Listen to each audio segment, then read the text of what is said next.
Hey, what's up guys? It's GeekPhasm here, formerly Absto156, and today we have a special video for you about Bitcoin. Maybe you know what Bitcoin is, or an altcoin, alternative coin like Litecoin, Doge. You likely heard of it, seen it on the news, or hell, it may just be brand new to you. So pretty much what I'm going to explain is, in a rough term, feel free to look it up, Google it, YouTube it. A guy on YouTube, his name is Nerdgasm. Nerdgasm. He has some awesome videos about Bitcoin. He could explain it much better than I ever could. But if you're too lazy to go check out his channel, I'll link it down below. Pretty much what Bitcoin, altcoin, and all these cryptocurrencies are, they are, I don't want to say fake money, but they are currency made online that is decentralized and not controlled by anyone but the people itself, if that makes any sense to you. Pretty much, you can make a new coin, you can mine a previous coin. There's quite a few new coins coming out, or have came out in the past month, and you can mine them. You can buy them through exchanges online, but pretty much you can get any type of coin that you want through physical money or by going a hard way mining. Now, this video is specifically about mining. What is mining? What can I do with these machines? What are these machines? How much do they cost? How much do they cost to maintain, and what do I need? Well, the first one's pretty easy. You need a pool. That's going to be the best way if you want to go Bitcoin with these machines. They were made for SHA-256D, which is a type of algorithm. These can only do one thing, and that is mine SHA-256D coins. That's Bitcoin, ham radio coin. No, that's not that one. Litecoin, just something to name. You also have another type of algorithm called script. Script is much slower, much more expensive, but the coins are much larger value because you can mine multiple coins. Pretty much, you can have different types of algorithm, but each machine can only do one algorithm unless you get the little good seeds, which are about this big, and they can mine multiple. So I'm trying to think. There's just so much talk about these machines. Okay, each machine is about 450 to 500 gigahash a second. Right now, you're probably saying, "What the hell is gigahash a second?" Well, quick story. Back in 2009, when Bitcoin was originally made, it was probably sooner than that. I'm just going back to 2009. People were mining with their CPUs. What mining is pretty much how fast can your computer or machine be able to process fast mathematical equations.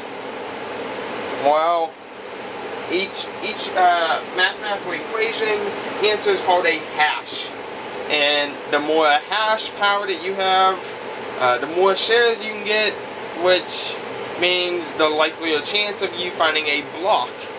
And now you're probably saying, what the hell is a block? Well, a block is an entire thing conducted of a log of transactions through the blockchain that you put together from from what you put together. Your machine can put together this log so fast for everyone else, you get a reward for doing that.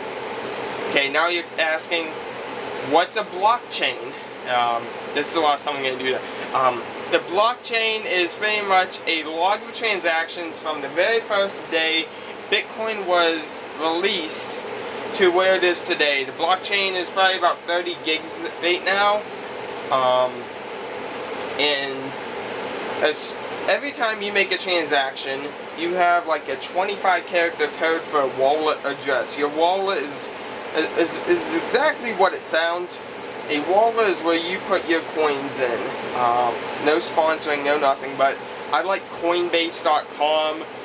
They offer two-factor authentication. They're super fast. Their website's sleek, and I never had an issue with them. They are amazing. So now, once you know what that is, I'm going to bounce back up to how do you mine. That's going to be with a pool, and what a pool does is it combines everyone's power. So each of these machines are 500 gigahash a second, I like to say.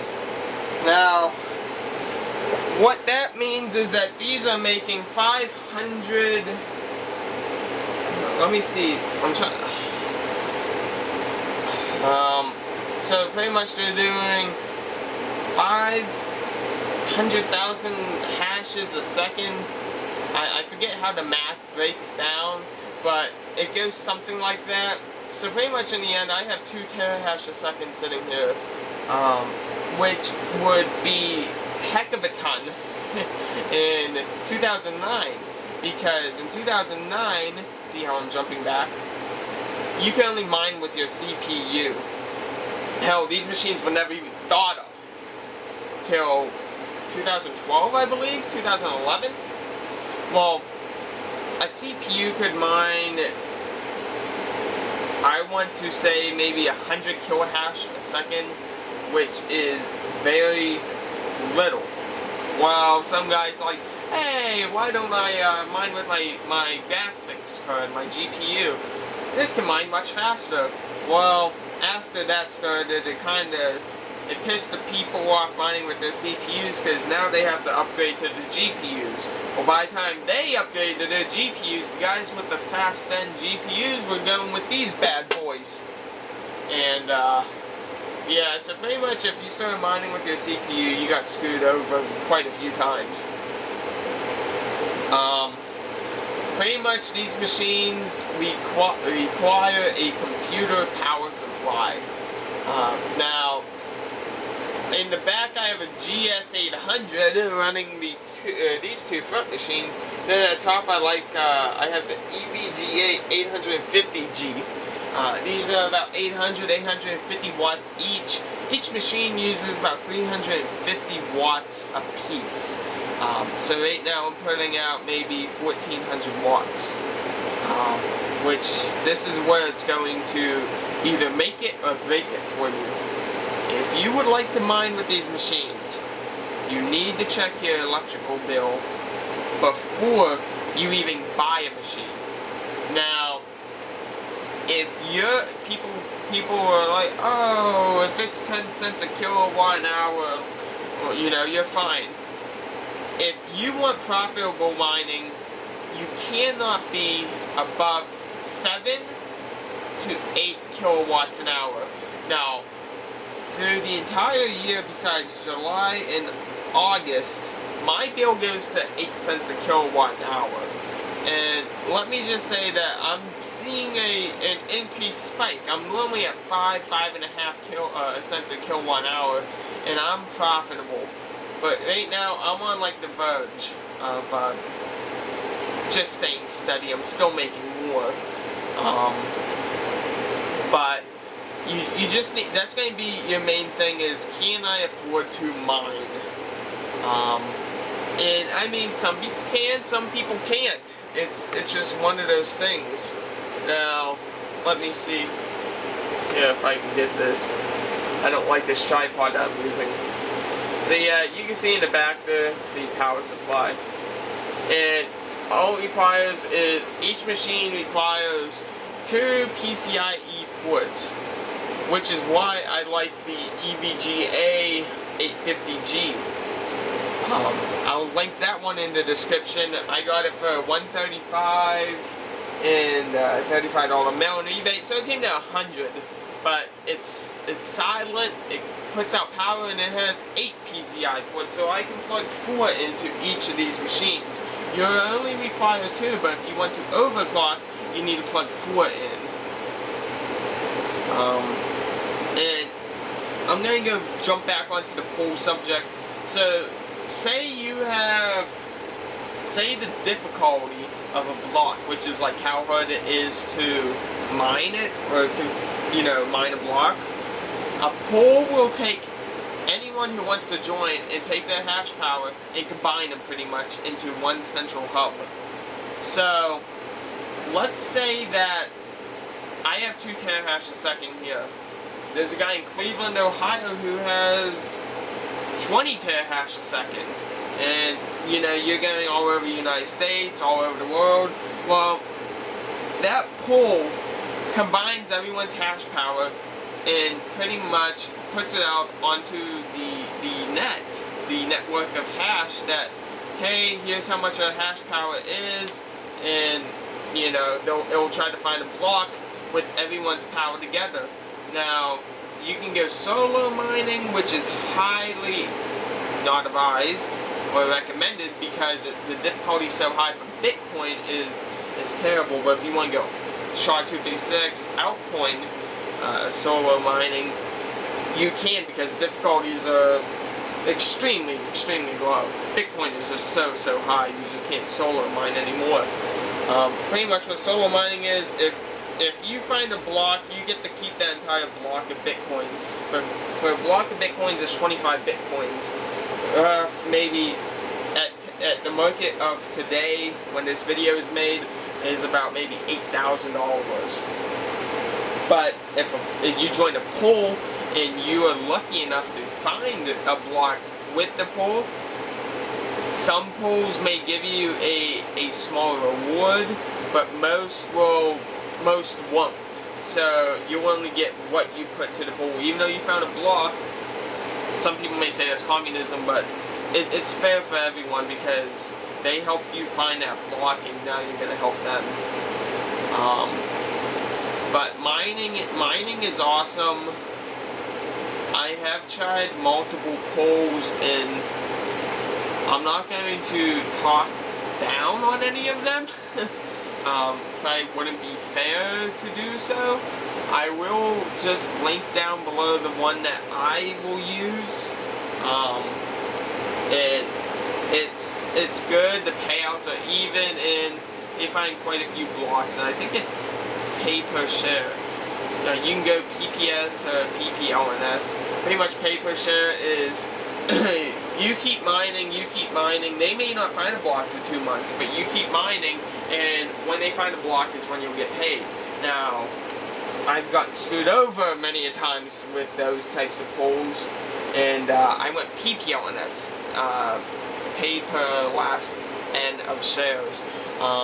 What PPLNS does is it's roughly about the same as PPS, maybe more, maybe less sometimes, but you get paid as soon as that block is found, and it's good, it's worked out, and that's what most of the polls are nowadays. There's a lot of PPS scams going around. Now I'm going to talk about how I have my machines doing. Now I use a website called Mining Rig Rentals. MRR for short. I'll link them down in the description. Also, I'll link everything up here. And what I do is pretty much I sell these machines through contracts for so many hours, but I like doing this because I'm guaranteed Bitcoin. I'm guaranteed a payment. When you join the pool, you may not be guaranteed a payment. That's what I don't like. Pretty much what I do is I have all 4 of my machines tied to MRR's Stratum server, which is where like all the machines connect in. I have a username, I have a password I put in these machines. And it's nice because when you do that, you can change, you can actually mine on any pool you want, any coin you want, as long as it's in the algorithm, through their website. Now, I'll say, it was a pain in my rear end to go in and change the polls for all 4 of these. It was hectic. I mean, I would sit there for a good 10 minutes trying to change them over because these things are not the fastest when it comes to a web server. So MRO, you can actually mine while you're not being rented out. But as soon as you're rented out, your machines you won't see any of the person's details other than a username. You won't see what pool they are on or whatever. And, you know, say they rent it for 12 hours. Well, as soon as that contract is done, your machines will go over and start mining on the pool that you want. And then 12 hours later, in case there's any disputes with the people about the hash power, you'll get paid. I actually have a payment sitting down at the command center right now for, I think, 0.026 Bitcoin for 30 hours. It was nice. It was a nice payment. And I'm going to transfer that to my wallet, Coinbase.com, and let that build up.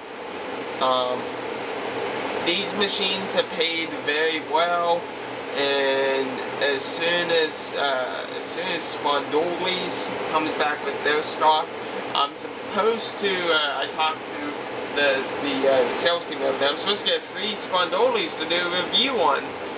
These are Bitmain. They're not as stable as the Spondoolies, but they're cheaper. To an extent, they are cheaper.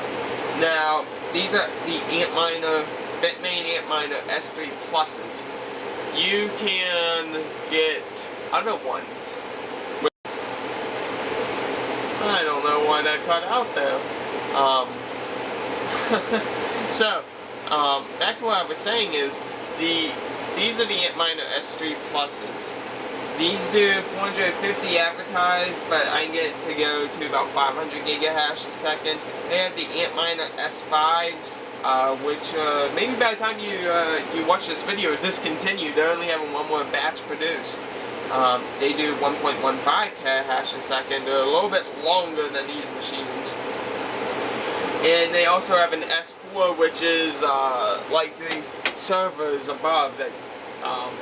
Maybe if you watch my other video I posted before this, you will see you will see them. They do 2 terahash a second, and they are roughly, I want to say, close to 1200 or more. Now, Spondoolies has one that's an actual server rack mount, and they do 5 terahash a second for only a little bit more, but they're much stable, much nicer. I'm not trying to talk down Bitmain in any way. I mean, these things have served me well, but all I'm saying is that there are other options that you should maybe look at and see before you jump on one company featured in a lot of videos. There's a lot of nasty reviews for all of these companies. Bitmain, Spondoolies, I'm trying to think some of the rock miners. I mean, there's been a lot of ASIC companies, which, if you didn't know, these things are called ASICs. Application Specific Integrated Circuit. As Nerdgasm said in some of his other videos, these things are only meant to do one thing and one thing only, and that's to mine Bitcoin or any SHA-256 coin. I hope that I have maybe open your mind more up about Bitcoin, but these things are awesome. Bitcoin is the future. I know you're probably thinking I'm like some tinfoil hat person telling you that the world economy is falling as we know it, which it is. I mean, but look at Greece. Look how they're from what I read is, if we took $10,000 over there, it wasn't even worth a penny to them. I mean, if you look at the economy and the way it's going right now, Bitcoin cryptocurrency is a good alternative to the United States economy because it's decentralized. There's no governing body. It's not based on the real world, like the stock market. It's not based on any of that. It's based on itself, which is amazing. Check out the description. There's a lot of cool links. There's a lot of links to the products I have featured. There's a lot of links to the fellow channels who to whom I got some of this information from, or enjoy the videos about Bitcoin. It includes some of the Facebook groups that are full of information and nice people, and some of the polls that are featured who have good reputation. Feel free to subscribe. I know that's such a cliche, but I'm starting to get more into videos now that I'm like knee deep into cryptocurrency, and I hope you are too. Let's see if I can get 500 subscribers here pretty soon, because I'm gonna keep making the Bitcoin videos and the cryptocurrency, because it's the future. Till then.